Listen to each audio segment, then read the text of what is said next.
Hey everyone, it's Daniel Elwood and Robert Johnson, the Last Nighters. And the Last Nighters are part of the Launchpad Media, where they're always launching new ideas in your direction. This is episode 68 of the show. This is an Easter special. We are doing the Passion of the Christ with Stephen, the AnarchoChristian. We'll introduce him in just a moment. How you doing, Robert? Lovely, sir. How are you? Besides old. I'm old, decrepit, falling apart, and I'm trying to self-medicate, and I think it'll be good. It'll be good. Just self-medicate your way to success, right? Well, isn't that how all the rock stars died at 27? Yeah. And I'm well past that. So you're already ahead of the game. I'm on borrowed time. All right. Well, speaking of borrowed time, we are borrowing time from a friend of ours, Stephen, the AnarchoChristian. Welcome to the show. Please let everyone know, what your website's about, how they can find your show, and all that good stuff. Hey guys, thanks for having me on. I run the AnarchoChristian.com website and podcast and Facebook page. And it's pretty much anything about Christian anarchism, from going over, blogs and articles or books and or Bible verses that are relevant to, our topic. And that's about it. All right. Yeah, that's cool. It seems like a pretty popular niche, actually, way more popular than our niche. And I actually do have in my notes related to the movie we're talking about tonight, The Passion of the Christ, just some general questions about religion and the state and some verses that get referred to in deference to the state. And I'm just wondering what your thoughts are on those. I don't know if you have specific knowledge in those areas, but I figured I'd throw those against you and see what you have to think on them. Sure, I'll do my best. All right, sounds great. Well, we usually start off with a read of the old Google description, and then we get into the analysis of the film. So if you're ready, I will pull that up here.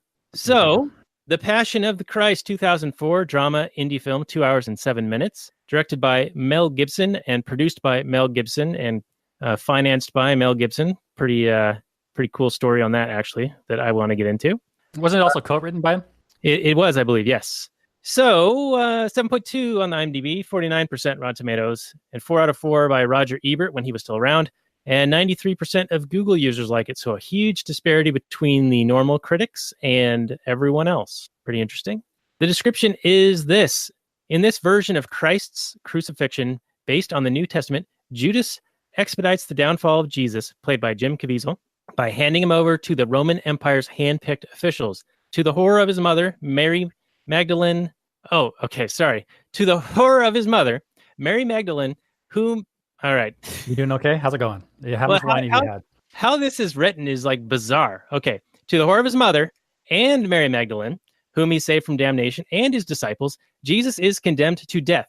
He is tortured as he drags a crucifix to nearby Calvary, where he is nailed to the cross. He dies, but not before a last act of grace. Came out February 25th, 2004, directed by Mel Gibson, as we said. Box office of $611.9 million. And an interesting thing about this is not an English language film. This is in kind of an Aramaic, Jewish, Palestinian, Latin, Hebrew type language, which is pretty interesting. I did watch it with the words on Amazon Prime. However, I couldn't make the words quite big enough to read them easily. So I was squint-vision in watching this. Your thoughts on the Google description, Robert? You still watching movies on your iPad? I am, but we have a bigger one on the way. It's arriving on Monday. Yeah, so I think you're right about that. They actually learned their lines in Aramaic and also Latin for the Romans, I believe. Not a whole lot to say about the description. It pretty much describes the plot.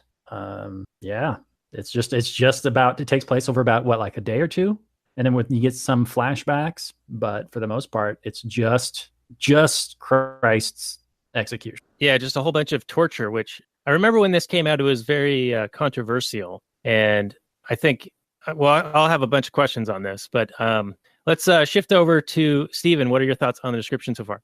Yeah, like you said on the description, it's pretty straightforward. The movie isn't, I guess, a typical movie where you have, a progressing storyline. It's just one snippet from this event, and with a few little things thrown in there through the flashbacks. But yeah, that's pretty much it.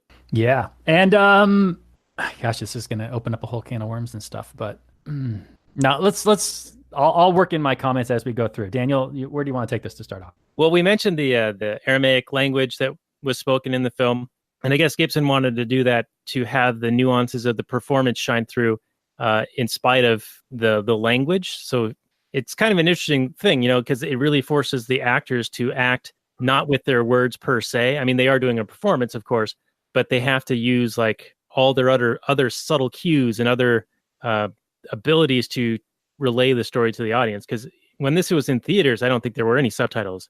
I think it was just straight, this is what you get. You're watching this and you're not going to understand very many of the words, and you're just going to be impacted by what's going on the screen. Yeah, I read a little blurb on the Amazon Prime that said Gibson initially didn't want any subtitles at all, and eventually he relented. I'm not sure at what point he did, but I know I appreciated it. I mean, you could have gotten the story just from the actions alone. I wouldn't say the dialogue was necessarily too insightful, but there are some key scenes where absolutely I wanted to know what was being said off the top of my head, especially during the so-called like trial period where Jesus is in front of the Pharisees, and then when Pontius Pilate is taking Jesus aside and kind of talking to him a bit. Yeah, and he had an interesting Latin/Russian accent, I thought. He's a Russian troll. Steven, you have any comments on this portion? Yeah, so I did see this movie in the theater, but that was obviously a long time ago, and I don't remember. I want to say that it did have subtitles, and I could see where maybe you wouldn't need subtitles because it's a story that a lot of people have some of the basic ideas of, so you could just kind of watch these people react and watch their actions and the looks on their faces and things like that to still get it. But I do prefer the subtitles because I guess one thing that to the credit of I think Mel Gibson wrote it or wrote the screenplay or co-wrote it, that there's a lot there that's really good as far as sticking to the words from the Gospels, and even putting in some things that are references to other parts of the Gospels or other books in the Bible. So where that's concerned, I am glad that I could see it artistically without the subtitles, but I'm glad that they're there. Yeah, and I think that the performances, you can actually see some of it with like the woman who plays Satan and the apostle Peter, or disciple, right? Peter. Yeah, at this point, they're disciples. Yeah. So, he was like watching the show trial, and he was like caressing this column that's holding up the building, and then, acting very, he was trying to display a lot of emotion in that scene. And I think that was purposefully done because of the Aramaic. Like, I think that they amped up to 11, all of the physical performance to try to convey the story. So he was trying to like show that he was very distressed by what he was seeing and tormented. And then he denied Jesus 3 times, as was foretold in the flashback. Anyway, yeah, Daniel, I think you're right. I think this movie kind of seems like it's kind of presented in a kind of a play format where there's a whole lot of emoting and kind of melodramatic, cranked up to 11 body performances in order to convey to people like in the back row who can't necessarily hear all the dialogue perfectly clearly or something like that. Yeah, right. I think that you mentioned earlier that maybe a lot of that came from it being in a foreign language to all of the actors, and I agree. I think that there was a lot of that emoting, that larger movements, larger ways that you can express things, and I'm sure that was intentional, but also assisted by the foreign language. Right, and I had another point there, and now I have lost it. Caviezel's performance, as he's Jesus and tortured. I mean, he doesn't have a lot to say, but his face and his body being mutilated are on screen a lot, and so he's acting like without words very much in this film. And I thought he did an excellent job, by the way. And I guess he actually injured his shoulder as a result of the filming. And I guess during filming, the assistant director was struck by lightning twice, and then so was Caviezel. So lightning strikes 3 times during the filming of this. Wow. So God was angry? What this movie? I don't understand. Okay. Yeah, I don't know. So Steven, you saw this in the theater. I just saw it for the first time last night, but I do remember when it came out, and my uncle is, a traditional, conservative Christian Republican type, and he was all about this movie when it came out. He was like, "Oh, you got to go see it. It's so good. It's so amazing," and all that stuff. But all I remember is that there was a bunch of controversy, and I don't recall if it was just because it's a religious movie and Hollywood didn't want to produce it, so Gibson had to go out on a limb and do it himself. But then there's also some criticisms of it being anti-Semitic in some way, and I'm not really sure if I see that here. Maybe I'm just naive, but what would the controversy have been about just in general? And then do you know what the anti-Semitic stuff that was claimed to be about this movie was? Yeah, I remember that. I remember all of the controversial or all the controversies around it. One was about the blood and the torture in the movie, and the other part was the claim that it's anti-Semitic. And what's interesting is that the movie, I didn't see anything anti-Semitic about it, and the only thing that I could see as maybe a specific is that the Jewish Pharisees are the bad guys. So I mean that's the only thing that I could see that I guess could be pointed to, is that it kind of shed like a bad light on them. But that's not a contrivance of Mel Gibson, right? I mean, that's like the biblical story, correct? Right, exactly. There wasn't anything in here that was different from the story, and I don't think anything in it that kind of gave this really negative view onto Jewish people. I didn't see that at all. But the one thing that's weird that doesn't help the case, though, I don't know if you guys remember when Mel Gibson was after this movie was caught times in public making anti-Semitic statements. Right. And he was pulled over drunk. And he said that the Jews start all wars or cause all wars, which a lot of people in Hollywood took offense to. Right. So it doesn't help the controversy already surrounding the movie where that's concerned. But to me, it does seem, I could be wrong, but it does seem completely, separate, that this movie and the way that the characters, are portrayed doesn't seem to come through with any sort of malice toward their ethnicity. Right. And he was the king of the Jews. He was Jewish himself. So yeah. I guess I don't kind of understand what the issue is. I mean, yeah, the Jewish people, the Pharisees were Jewish, and then when Pontius Pilate was offering to free Jesus or Barabbas, is that his name? Barabbas? Barabbas. And they choose Barabbas, I guess, to spite Jesus or whatever. That is that like the thing that how do I say this? Is that the thing that historically speaking is the crux of why Jewish people have been persecuted since that time? Or is this unrelated? Because I remember as an offhand comment in a comedy movie, like, I don't know, 20 years ago, they said, "Oh, the Jews killed Jesus" or something, and that's why people are upset at them. Is that what it is? I think that surprisingly there are people who harbor that feeling, which is really strange, because I kid you not, I have had that conversation with people, with Christian American, normal Joe Blow sort of people, where they've made comments like that, the Jews killed Jesus, and I have said, well, that Jesus was Jewish, and they look at me like I'm insane. I'm like, no way, that's not possible. And I mean, so I will say from experience that there are people that do hold that feeling, that quote, the Jews killed Jesus, and they use it in this way to hate Jewish people, and then also simultaneously they have no idea the ethnicity of Jesus. Yeah, go ahead. So let's go back to the movie a little bit here. The movie, if you're just watching the movie, I understand there's a whole Bible and all kinds of backstory and other things, but we're not getting that in the movie. So in the movie, it's just a tiny little snippet, but we get the kind of sense that the Pharisees were mostly upset with Jesus because he was kind of upsetting the apple cart. Like, they had this kind of, at least the impression that I got was that the Pharisees were kind of already in place. They're like the entrenched religion, the entrenched, power in this Jewish community. And along comes this young upstart guy who's this new competition. And he's saying some things that are attracting a lot of followers, a lot of attention, but they're kind of, there's, not just competition for ears and souls and eyeballs and whatever, but also that he is particularly like throwing shade at them, right? Because he's saying, like, I mean, I don't know, this is me talking out of my ass, but like, you don't have to go to the temple to pray, right? You can like pray wherever.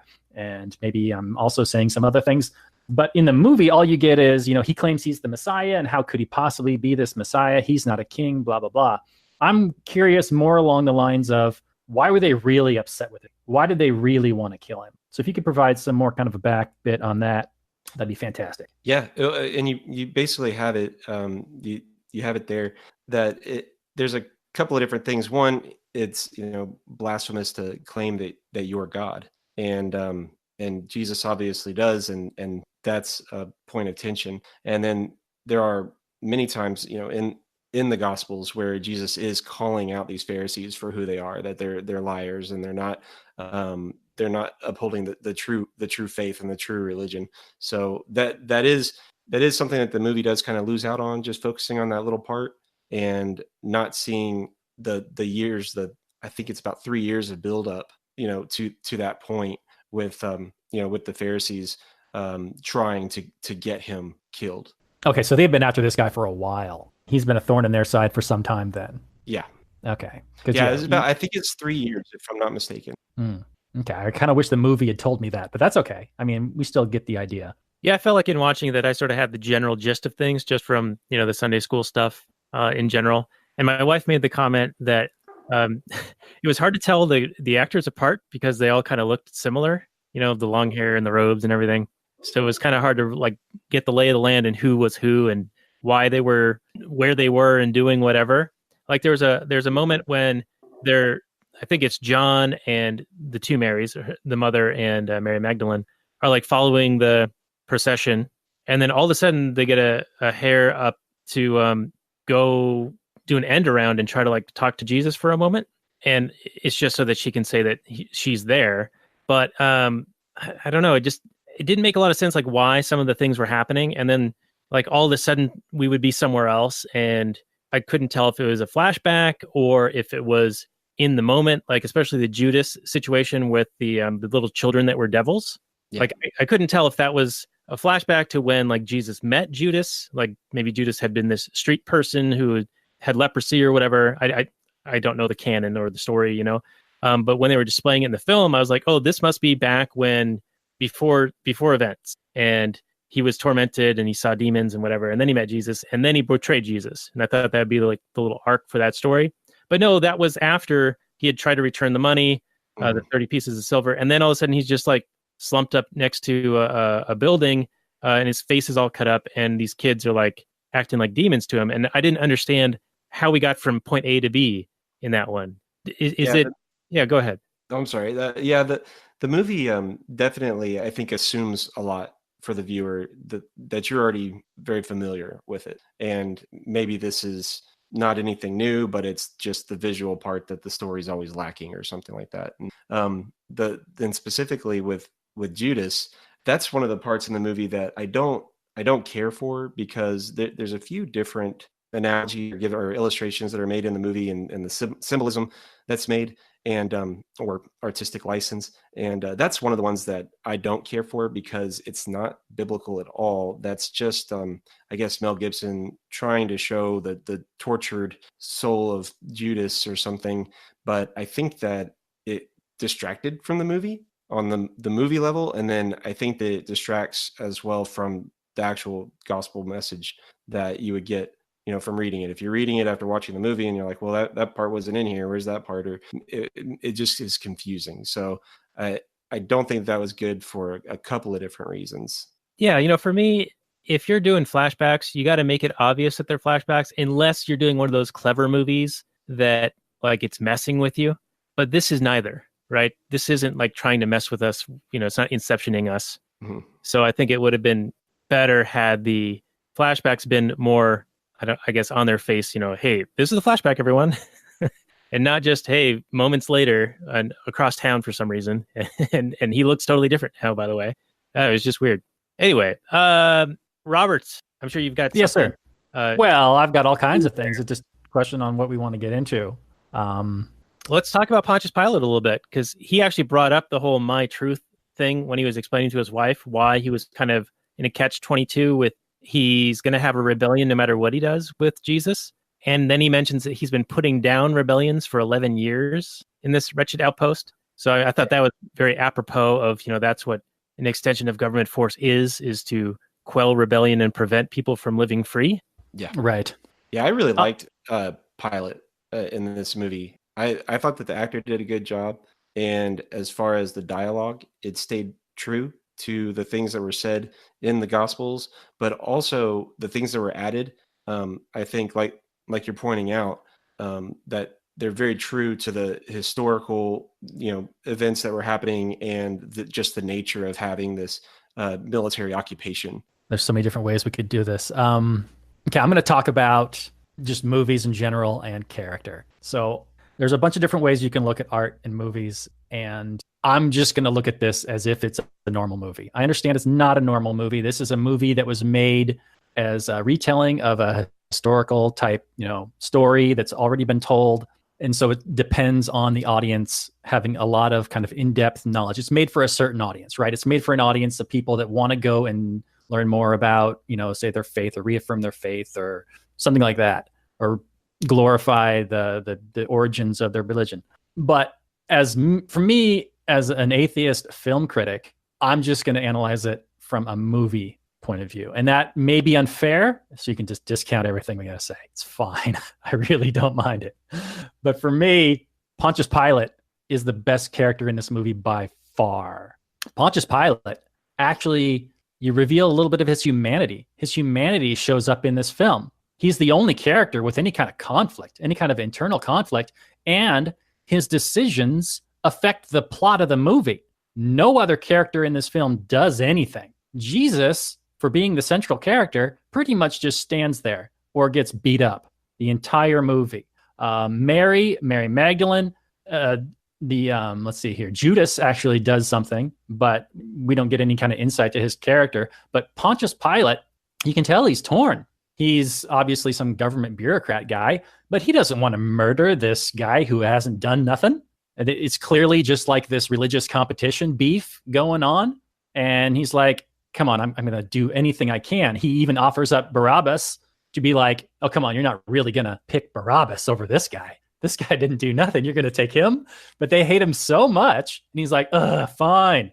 Ultimately, finally, he goes, okay, fine, go ahead and kill him. But it is with great reluctance after trying out every other possibility with which he does that. So, yeah, I was trying to think, who's the main character in this movie? It should be Jesus. It should be his story. It's his death, but it only takes place over like 2 days, maybe 1 or 2 days. And we don't get enough from Jesus as a protagonist. Ideally, a protagonist is somebody who acts. They affect the plot by their actions. They do things. Now, there can be times when doing nothing is an interesting decision. And there are times in this movie where he chooses to, like when Pontius asks him, what do you want me to do here? I don't really know. I mean, I want to let you go, and Jesus is like, well, you can't do nothing to me. I mean, you don't have any authority, and the real bad people are the ones that threw me into your hands and that sort of thing. And he basically is saying like, you got nothing on me. You have no power over me. And so that can be an interesting thing. But when you do that the entire movie, when you are just like this whipping post the entire movie, it's just not interesting. He's not an interesting protagonist. He's not an interesting character to me because he's flawless, right? He's like Mr. Virtue, and I understand he's like the source of one of the world's most powerful, popular religions. So of course he's going to have great virtue. He's not going to be like a flawed protagonist that would be more interesting. But for me, this is almost like a Pontius Pilate movie. Like whenever he's on screen, I'm interested in what's happening, and when he's not on screen, I'm less interested. So for me, there's issues there. But yeah. Anyway, that was my little rant on that. I'm sure Daniel might have some thoughts, or Stephen can yell at me or something. I don't know. But anyway, go ahead, guys. No, I think you couched that carefully enough to where if we're just looking at this movie without any extra, like foreknowledge and awareness of the storyline. Right. Like I'm sure if you go back in time to Jesus doing all the things that Jesus is famous for doing, I'm sure he'd make a great protagonist to all kinds of different movies. But since we just get this little snippet, here, where he's not really doing much but dying, it doesn't make for a dramatic narrative. So anyway. Yeah, now I will say that the amount of punishment on display in this movie is incredible. Like just immense. Like my shoulder. Yeah, he should have died a couple times. Yeah, my shoulder and my back hurts just from being 41. and he's sitting there getting whipped with the cat of nine tails like 50 times, and this is after being beaten with sticks, and it's like how's he even conscious? It's that's pretty incredible, that feat of that. But can we talk about how cartoonish the baddies the Roman guards are? They are absolutely like howling, cackling, perverse psychopaths. And I understand you got to have villains in a movie, but it seemed like almost every single one of them was just being a guard to get their rocks off of hurting people. And they took some severe pleasure when they were beating this man to death. I wonder if, Satan, the woman, was walking through that first torture scene a little bit, and she had that little devil baby, demon baby. I wonder if that was supposed to symbolize that she was sort of amplifying their enjoyment of that, or like making them do that more than they otherwise would have. Like the whole story is like, this is all part of God's plan, right? And it's all sort of preordained, and Jesus knows it's going to happen, and he foretells a lot of this stuff. He tells the disciples like, hey, this and this and this is going to happen, and then he's willing to accept that this will happen, and he goes through with it. But I'm wondering if this was sort of like behind the scenes, out of the control of those individuals per se, like they were destined to do these things, not of their own volition, not of their own individual choices, but like sort of orchestrated in a way. Do you kind of follow what I'm saying? Like it feels like this is all preordained to happen. And Jesus even says in this, they know not what they do. And he knows what the fate is going to be. Side note, and I've always wondered this, the whole crux of this is that Jesus dies for sin, and they torture him and crucify him. But how does that absolve, Stephen, this is directed to you, how does this absolve sin in the world of man? And why would the devil make this deal that gets reneged on 3 days later? I guess I'm not familiar with what you're saying, that this deal, is that something that came out of the movie and maybe I missed that? Well, I'm just speaking in more, I guess, generalish terms, like, oh, okay, like Jesus dies for the sins of man, and that so they don't go to hell, right? Well, this must be a bargain struck, right? Like, no, there wasn't. And it sounds like it's possible that maybe you're mixing the story of Job with this story where Job starts out with the devil approaching God and telling him that you protect Job, let me do something bad to him, and he'll reject you, and so that's the way that the story of Job starts off.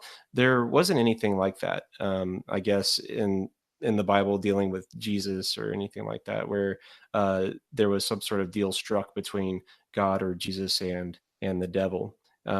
There's one thing in the movie where with the snake, when he's praying at the garden at the beginning of the movie, where he steps on the snake's head, and that you won't find written in the gospel accounts, but what it is it was put in by Mel Gibson as a as symbolism for way back in Genesis.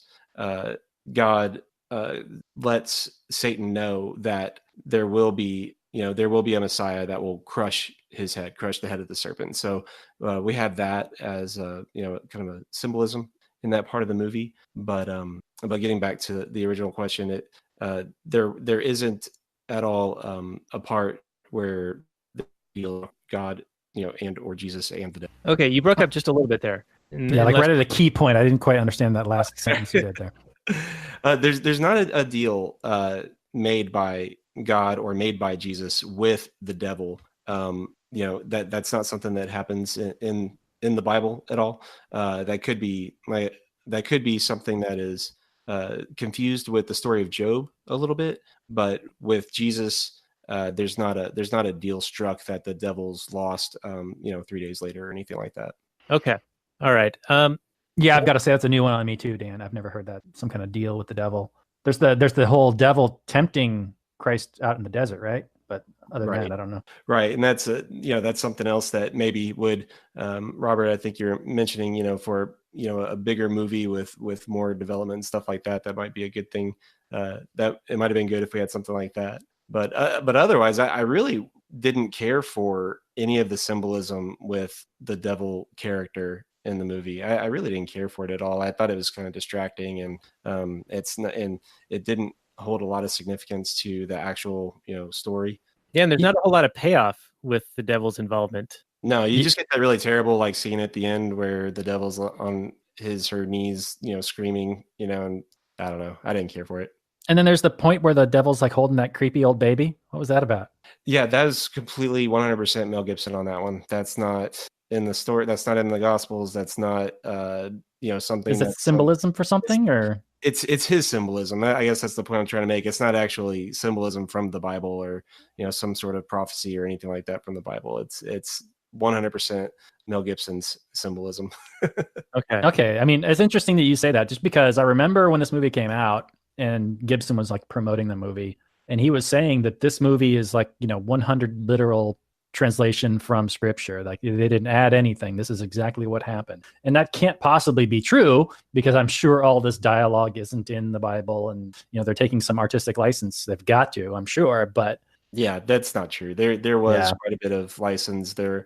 They did have a lot of key dialogue in the movie, so that's a really good thing. But then there were also other things that were added to it that were either references to other Bible verses, or just something that they threw in there to kind of make another reference. Gotcha. So was the devil who, one of her first lines is, "Who's your daddy?" which I thought was kind of fun. But at the end, that final moment after Jesus has died, and then she's like down on her knees, like you said, screaming, is that supposed to be representative of her being in hell at that point? And was that in the film's specifics? Was that like the moment when Satan was banished to hell, do you think? Yeah, I'm not sure. I'm not sure. I was trying to actually look at that yesterday, or a couple days ago when I was rewatching the movie, and trying to get an idea of like what exactly is Mel Gibson trying to show us in that scene. I wasn't sure if the devil was in hell or if it was like this like weird dimensional thing, because the devil was already there around everybody during the scourging. I wasn't really sure. And like I said, I just think the whole thing was a little bit distracting. I will say the one thing that is significant biblically is that, that this idea of when Jesus dies on the cross, he's victorious over sin, death, and the devil. So that's the one thing about that scene where it takes place at that moment when he dies, that is significant. But the way that it's portrayed, I just Interesting. Back to the Pontius Pilate and being torn on what to do. He tries to appease the Pharisees and the Jews who don't like Jesus, who hate him, with torturing him, but with severe punishment, but don't kill the man, is what he says. And so that's where they take him to this place, and he's beaten with reeds or sticks, and then the cat of nine tails and all of that, which is horrific. Especially the rib shot where they're like ripping the side. Ugh. But I wonder if he had acquiesced to their demands originally to have him crucified, if it would have been less torturous for Jesus. Like, Pontius chose this other path in hopes of saving his life by nearly killing him, versus just going straight to crucifixion, where he would have just not been tortured in that way, but still murdered. Right, because those other two guys were not tortured before they were put up on the cross. I mean, it's still not great. You're still getting your hands and feet nailed and hung up there. And you're definitely going to die up there. They don't just kind of put them up there for a few days and then bring them back down after getting a sunburn or something. It's the Romans, used the crucifixion, and interestingly enough, we even get the word excruciating from the crucifixion. So the pain that these people are put through already, just like you said, the other two thieves that are on the cross, they're eventually going to die. And maybe there's something to it where Jesus does die within a matter of a few hours, rather than being up there for a couple of days. Because if the way that someone would die up on the cross could take days, because it's a matter of asphyxiation and trying to push yourself up on this cross while you're nailed to it. So it could take quite a while. And I wouldn't be surprised if the scourging is something that kind of, once he was crucified, it did speed up up to the point of death. Right. And the most horrifying part to me anyway, was because I used to run a lot. Like, I ran a few marathons, and my knees would give me problems. And so when they whacked their knees with the sledgehammer, while they're hung up, and I assume that's to prevent them from supporting themselves any longer. Right. That was just like, oh, like my my stomach dropped at that one, because like that hit home for me. Yeah, visually that was that was well done. I thought. Yeah, that was like you didn't pay your gambling debt or something. Or your taxes. So, Daniel, let's move into your questions on your biblical verses and the state. Well, before we get to that, just more on the visualization of the acting in this. Okay. There's a few things that are just like over the top, like in your face, like I'm doing this because it's well known and commonplace. And one of them was he washes his hands of the situation by literally washing his hands. Yeah. And then Jesus draws the line in the sand when he saves Mary Magdalene, I guess, from stoning, right? Is that what the Pharisees, or the Jewish people, the Pharisees are throwing towards Jesus, or like sort of? He stands in front of the mob. Yeah. Right. He draws the line in the sand, saving Mary Magdalene. Yeah. Yeah. So those are just a couple of moments that I just thought were like almost comically like, oh, okay, obviously, okay. Like, oh, okay, the line in the sand. All right. Wash his hands of it. Okay. It's very literal interpretations. Right. Yeah. Super literal. And well, if he's making the movie to not have subtitles, that would pretty much spell it out for people, spell it out for the audience if you don't know what's being said. Those parts are, in the Bible, in the gospel accounts as actually happening. So is that the origin of those sayings then? I don't know. That's a good question. I don't know if they're the origin, but that's something that happened. Literally happened. I guess the best way I could say is that the accounts, the narratives, the gospel accounts, they don't say that he washed his hands of it. I think he literally does do it as a symbol to the people, the people in the crowd. Right, like this is on you. I'm not doing this, even though he kind of is doing it, but he's giving in to them. Now, scripturally, Stephen, is the representation of Pilate, you think, pretty much accurate? Because he seems to be the voice of reason in the whole situation. I thought that. Yeah, I thought that the movie portrayed him very well, and I can read the accounts and feel just as much for Pilate in the accounts as you do when you watch the film. Because when he first says, what do you want me to do with this guy, and they're like, crucify him, he like reacts with horror, like, what? You're gonna kill this guy? What did he do? Yeah, and he really did send him back and forth, and talk to his wife who had a dream, and he had those one-on-one conversations with Jesus, and had those great lines about what is truth. That was all something that that Pilate really did have. That is in the gospel accounts. I thought it was interesting that the pass off to King Herod, hoping that would satisfy the crowd, because like we said earlier, either decision was going to cause more rebellion and uprising. And he goes to King Herod, which is just like this hedonistic kind of pleasure palace with a cheetah. Yeah, it's like Jabba the Hutt's palace.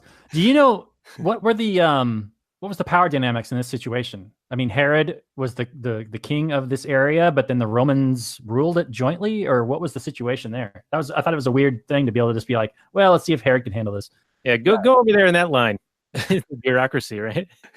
Yeah, that is the way that like the Romans handled a lot of their Hang on, stop and restart what you just started with saying. You were cutting out again. Oh, okay. That historically, that is significant. That is the way that the Romans handled a lot of their far, outposts. That they would, have their, I don't know how large their legions were, in these areas, but they would let the people of those areas still kind of retain a lot of their normal practices and even have their local representative. Okay.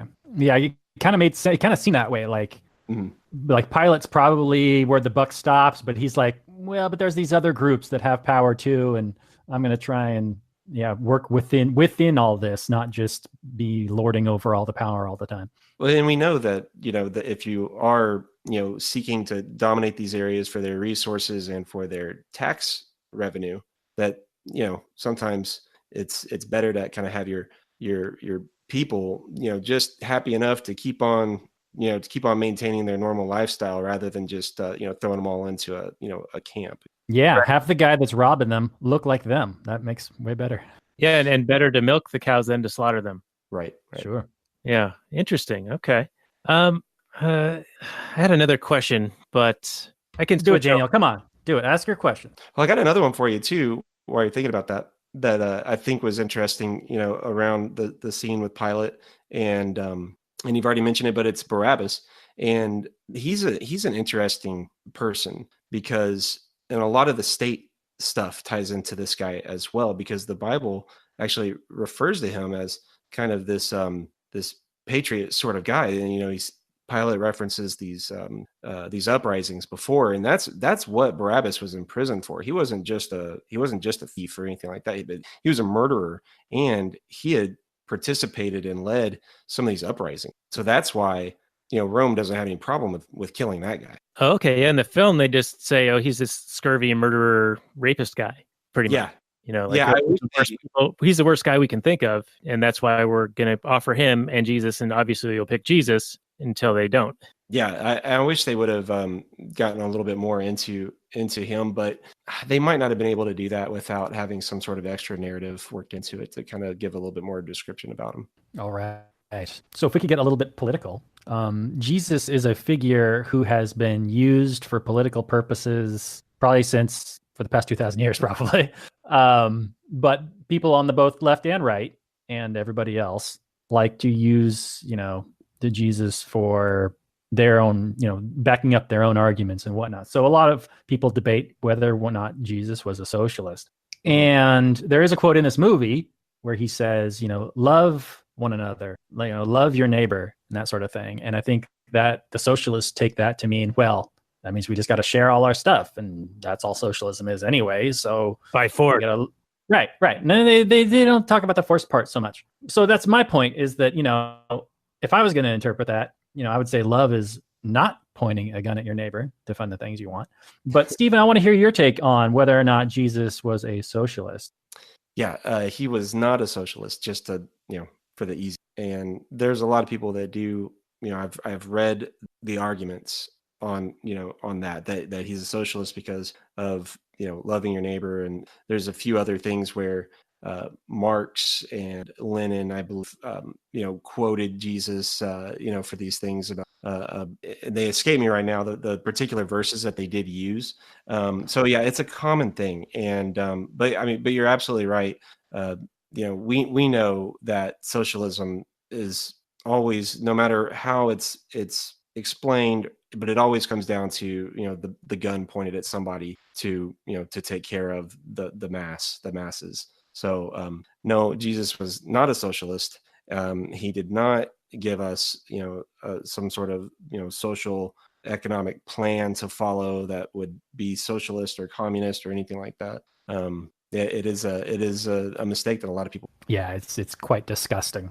I mean, if you take some phrase like, love your friends and neighbors and love one another as I love you and you love me and that sort of thing, and to turn it into your own political things, and that's why we need to expropriate money from you at gunpoint.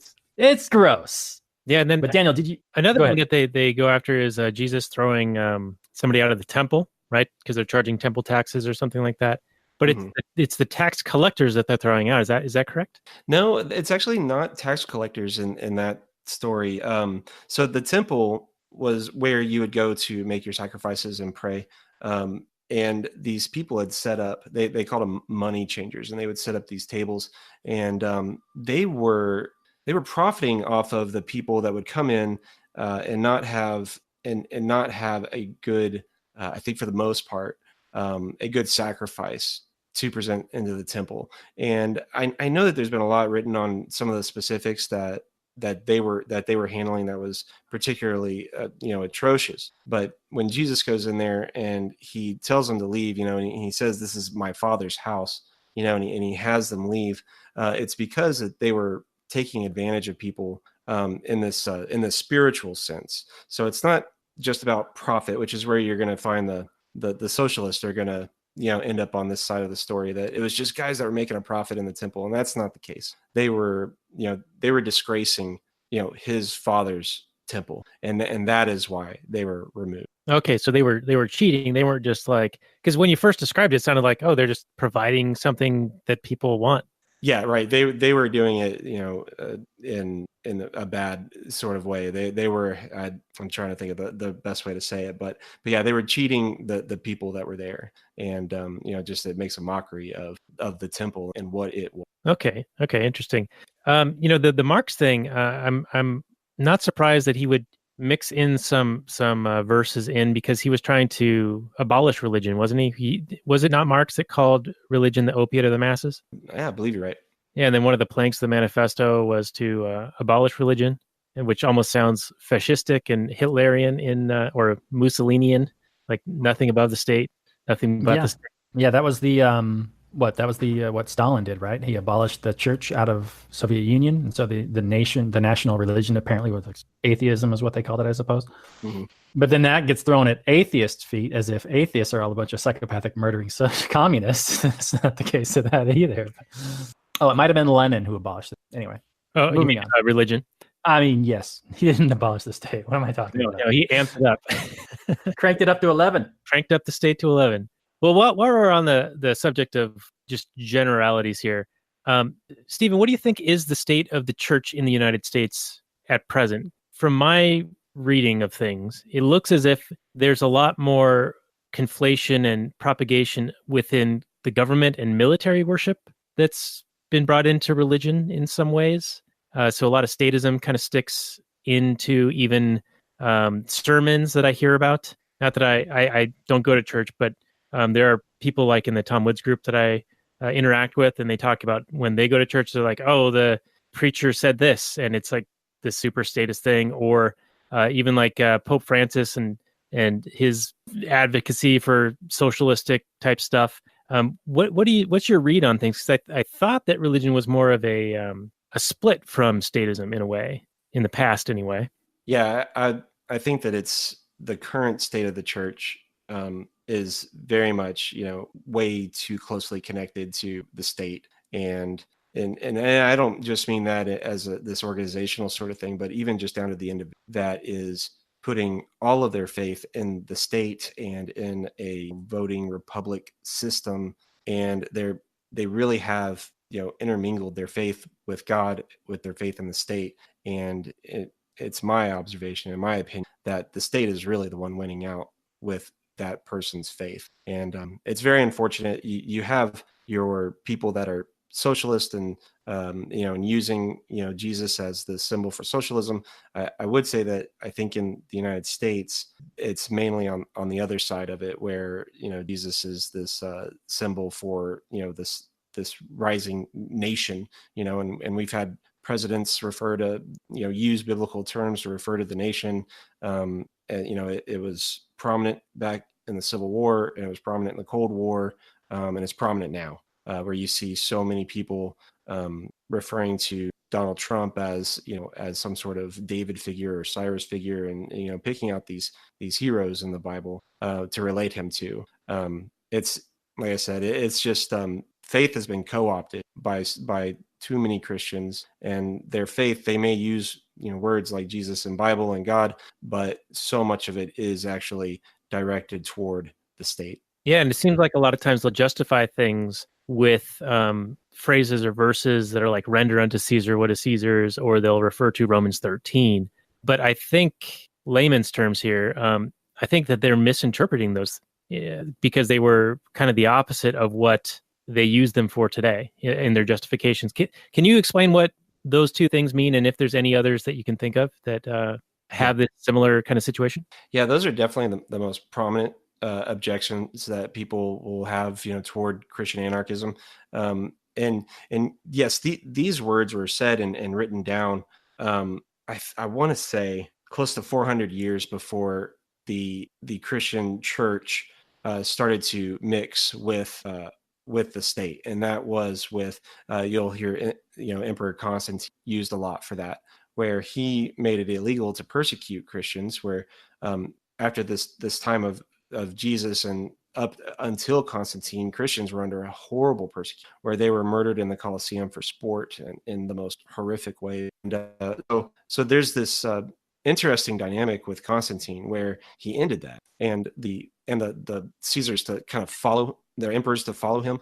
They ended that, but then that also brought the church into the political realm, and it's been there ever since, but in various different ways, where we have the growth of the Roman Catholic Church, and we have different Eastern Orthodox religions that are connected with their particular states, and then even what you can see here with in the current United States, where it's this evangelical patriot that you see today. I guess we can speak in generalities. I think you know what I'm talking about. So yeah, it's been intermingled ever since then, and in various ways, and it's it's something that is a mistake of what those verses and what and the position of the Christian and the church. It's a mistake. Okay. And if I could rephrase the questions more pointedly, why is render unto Caesar not a justification for taxation? Because it seems to be used as such. And why is Romans 13 not a justification for blindly following your elected leaders? Yeah. Yes, because that is the way that they are used. So with Romans 13, it's interesting because if you look at Romans 12 and Romans 13, the Romans 13 part that is always thrown out there is the first 7 verses of Romans. And these books, when they were actually written, Romans especially, Romans was just a letter. And these chapter breaks weren't a part of the original letter. So these chapter breaks were put in there, and they're great for referencing, things very quickly, in the Bible. But in this particular case, there's a little bit of difficulty here where Romans 12 and Romans 13 are actually part of a long thought. And because of where the chapter break is, it's very, very easy to just ignore Romans 12. And so it's something that I do like to point out to people whenever they bring me the Romans 13 thing. If you look at Romans 12 does quite a bit to show you the way that a Christian is supposed to act. And then in Romans 13, we get some description of how the state acts. And it is in a drastic contradiction to the way that a Christian is supposed to act. And then the remainder of Romans 13 again goes further into the way a Christian is supposed to act. So it just shows the dangers of just looking at something out of context. And if I could just narrow it down to the way that the Christian is supposed to act with Romans 13 in mind, we're told to not, start a revolt. It's not that we're supposed to worship Caesar or the emperor or anything like that, but we're not supposed to start a revolt. And then with the rendering unto Caesar thing as well, that's an interesting thing because the context of Jesus, the question that's given to Jesus that he answers that way, it specifically says that they're trying to catch him. And you see it in the movie too, where they're saying, they're saying that he wants to, undermine Caesar and things like that. And he's telling everyone not to pay their taxes. Well, that doesn't actually happen. And that is the claims that they use to try to get him crucified, but that's not what he actually does do. And the render unto Caesar part, it's a shame because there's another part directly after that where he says, and render unto God the things that are God's. And what Jesus is really ultimately doing here is he is saying, this tax thing is not what I'm here for. It's beneath me. This is not important. What is important is what I'm here for. What is important is salvation. Wow, this is interesting because I can almost read into both of these, almost this horseshoe where you start off with them justifying taxation with the render unto Caesar. Then you're explaining, well, he's basically saying, don't worry about it. And so in a way, it's like pay your taxes because it's not important. And then the Romans 13 one, it's like, so they're sort of using it wrong. But then you're also, kind of backs around to, well, don't start a rebellion. Well, that's like the ultimate check on government. So if you can't have a rebellion, then they can kind of do whatever, right? It's like a blank check. Well, there's quite a few things in the New Testament that are hard. And that's hard for us because we do have this sense of justice. We do have this sense of right and wrong. And we're told Jesus is the ultimate example of the way that we're supposed to be. And Jesus was not guilty of any of the things that he was put on the cross for. And he wasn't even guilty in the spirituals as well. So we're told as Christians to, imitate Christ. We're told as Christians to turn the other cheek. We're told as Christians that if someone is to steal to steal our shirt, then to give them our jackets, and it's this way of living that it's difficult sometimes. It's difficult to explain. It's difficult to even, balance it with our sense of justice. It's almost like, well, they're robbing me, so I'll give them even more. It doesn't make the robbing not robbery though. It doesn't make it not theft. All right. Interesting. Well, we are getting, towards the end of our allotted time for the show. So we should probably venture back toward the movie and then get into the final summaries and reviews. Unless, Robert, you have any comments before we do that. Well, I could comment on some of the things you guys are saying. I guess I could also save it for my final summary. I'll just briefly mention that, as this heretic atheist guy, one of my favorite things about religion, and what makes it so sad, my favorite things about religion is that it is a check. It's like a bulwark against a government, because you have God's law, which is above man's law, or at least it should be. And I know a lot of like Christian sects that I've talked about here on the show before are really good at that and have really maintained that tradition that, yeah, man's going over and doing all this other stuff, but we still have the primacy of the Lord's word, because ultimately, government's just made out of people who are all fallible and whatnot. But if you have this idea that there's this, all-knowing, all-powerful creator being that has handed down, the right way to be, that should be some sort of a immunization against the tyrannies of government. Because if you're taught, no, this is how you should be, and then you see these government people doing this other thing, this horrible thing, you could recognize it, right? You got the good, and without the good, you can't recognize the bad. So you got the good, and then you see the bad, and you go, oh. But like Stephen was saying earlier, it's really kind of fallen off. I mean, I worry that, as much as, I'm not a religious person, but I recognize that as you lose religion and as people let their faiths kind of fall to the wayside, I worry that they don't pick up statism as a far, far, far more dangerous religion. Yeah, it seems to be the most popular one right now. Yeah. Yeah, interesting. Well, Stephen, feel free to respond, and then let's get into our final summary and review on the Passion of the Christ. Some of that did break up there, and but I think if I start rambling, cut me off. But I think that for the most part, what you're saying is very true, that people do pick up on statism, and rather than the truths that are explained, in the New Testament. And unfortunately, that's true. There is hope, though. There are plenty of people that are Christian anarchists, and most people weren't born into it, so everybody's come from either the right or the left, and there is hope. That's right. With the spread, the power of information, hopefully turn the tide. All right, let's get into our summary reviews. I'll start it off. Why not? So for me, this movie, if you're going to make a historical movie, the story that's been told before, you got to do it kind of an interesting way. Like I remember the movie Lincoln, which is about this psychopathic murderer. And we all knew how the story ended. So you had to tell the story. You had to get the people engaged in the characters in order for you to be engaged as an audience. Like, we already know how the story's going to end. So I need to be able to connect with these people on a human level in order to be along for the ride and to go along and, see how the movie ends and whatever. This movie, I think, is already banking on the pre-established character that everybody already knows. And they already know it's kind of the history and the lore.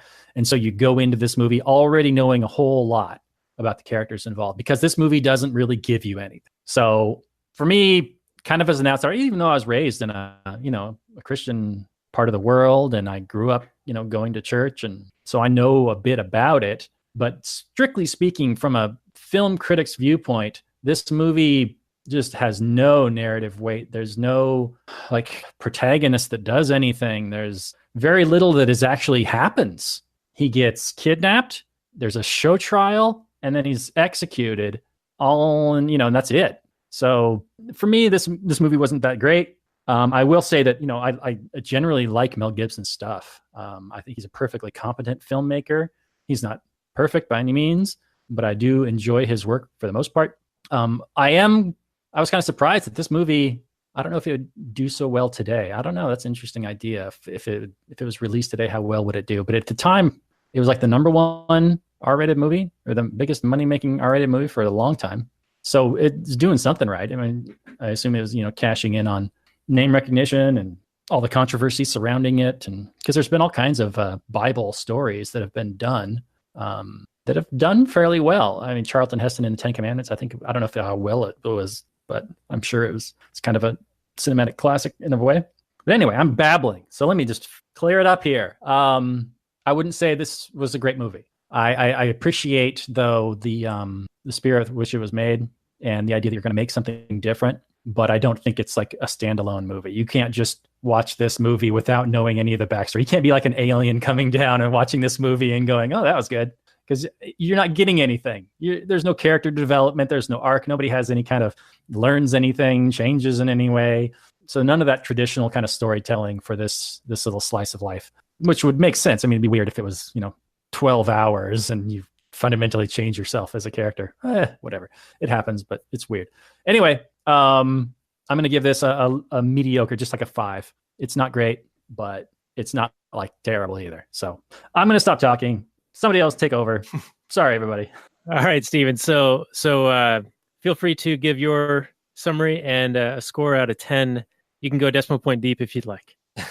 I don't mind the movie. It visually, it looks really good. I thought, I guess it would be the cinematography. I thought that it looked really good. There are a lot of aspects to it that I do really appreciate, as far as hitting on dialogue that just has to be a part of this story. There were, however, several parts that I think are just absolutely confusing, even outside of the movie just being this one little snippet. The parts with Satan and maybe even some of the flashbacks, the way that they were. If you're not familiar with those parts of the story, it can be confusing. I think overall, and this may be surprising, I mean, I can see why it did so well. Like you said, the name recognition, but not just for Mel Gibson, but for a movie about Jesus and about the Passion. But I don't think that it's the greatest movie, because other than the visual issues that you encounter from seeing Jesus beaten, it's going to affect you emotionally. But personally, I would rather listen to a really well articulated sermon about the Passion that really drives home the gospel message that I think is lost out in this movie. I think that the gospel of Jesus being born and living according to the scriptures and dying on the cross for our sins and then being resurrected is lost in this movie. And again, I would personally rather just sit through a well-worded sermon about the subject, about the Passion, than watching this movie. In one way, like I said, it's visually entertaining or eye-opening, but it's a bit gratuitous as well. So if I were to rate it, I guess I might go a point over at a 6, but that I wouldn't be recommending this right away. I would rather recommend a lower budget movie about the entire gospel of Luke or John rather than. All right, interesting. Thank you for that. Yeah, I almost want to say what those two said, because they're both pretty smart. But I remember the controversy, hadn't seen it until last night. And after reading about like what it took for Mel Gibson to get this thing actually off the ground and out into the world, I got to give him a lot of credit. I mean, that's some cojones to do this, because it seemed to be very anti-establishment. Like the normal Hollywood people did not want this movie made. They didn't want to support it at all. So I want to give it a little bit of bonus points for that.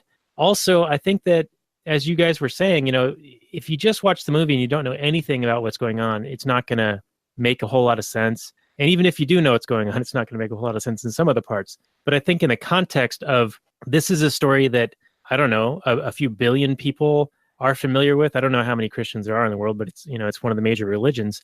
And I think that they're kind of banking on the audience having that foreknowledge, coming in and watching this and seeing it depicted, in gratuitous detail, because they've probably sat through those sermons like you were talking about, Stephen, those good sermons that talk about the meaning behind it all and what it, like how powerful it is for Christians. And then to see it in this visceral way, I don't know, just kind of like symbiotically in my mind, it just makes sense that something like this gets made as a passion project in and of itself about the Passion. And I think that, I don't know, I actually enjoyed it. It was, well, I mean, it's hard to say you enjoy something that's about torturing a guy. But I guess what I'm saying, it's like, it's really well done. And I'm glad it got made. And I'm glad I saw it. So I'm going to go with a 7 on this. And I don't care what you guys think. I think it was pretty good. I can't argue with any of that. Thank you, Stephen, for all your comments and your insight. You've been a fantastic guest. Appreciate that. Daniel, you're not wrong either. Everybody's right on their opinions. It was good. It's a good thing we got an opinion show, because otherwise we'd be in trouble. All right. Well, I think next week we're going to do a non-Easter special, an Earth Day special, but instead of talking about Earth, let's get away from Earth and go out on a Galaxy Quest. I think we're going to have Anarchist Mom join us for that one next week, the Tim Allen movie. And I think that will be interesting and fun to talk about. If you're good with that, Robert. I am totally good with that. I don't remember that movie having any. It's been a million years since I've seen it, so I couldn't even tell you the plot. So I'm sure it'll be great. Yeah. I mean, there's other things around it. Tim Allen, there's Rainn Wilson, there's probably some other people. I know it's like a send up of Star Trek, so it should be good. Yeah. I think as we've demonstrated on our last show about dodgeball, we can talk about anything for about an hour. And I think that might be our new tagline. What a great selling point. So, Stephen, again, thank you for being our guest on The Last Nighters, episode 68 of the show. Why don't you remind the audience what your site's about and where they can find it, and then we'll say goodnight. All right. Again, thank you for having me on. I really appreciate it. I appreciate the opportunity to talk about this movie and the important aspects to it, as well as our opinions on the story and the cinematography. But if you want to catch up with me, Facebook.com, AnarchoChristian, Twitter, AnarchoChristian, AnarchoChristian.com is our website where you can find articles and links to the podcast, AnarchoChristian. So feel free to hit me up on any of the social media sites or through the email address on the website, and I'll be happy to talk about anything. All right, sounds great. Well, thanks again. And thank you, audience. Remember to give us likes and subscribes and shares, and give us reviews on iTunes. It helps bump up our profile there and get us recommended to other people. We got 3 reviews in the last week, which is pretty awesome. So it shows you the power of asking. So we could use a few more if you got them. Smoke them if you got them. And I'll say good night from last night. Thanks, everyone.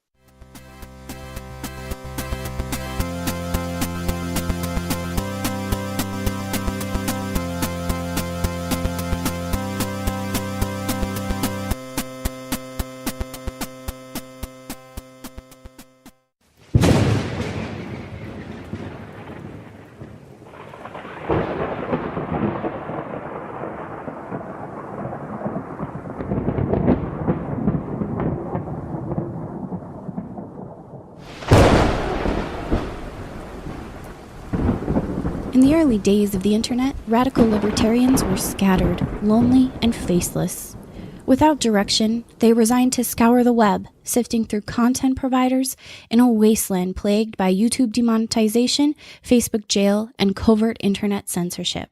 But then, in 2017, the Libertarian Union was formed. Finally, the average Joe libertarian could find a thriving community of independent podcasters and content providers, all in one convenient location. At Libertarian Union, we'll always have the latest news, interviews, discussions, and even movie reviews. With hundreds of episodes and more added all the time, you'll always find something fresh at libertarianunion.com.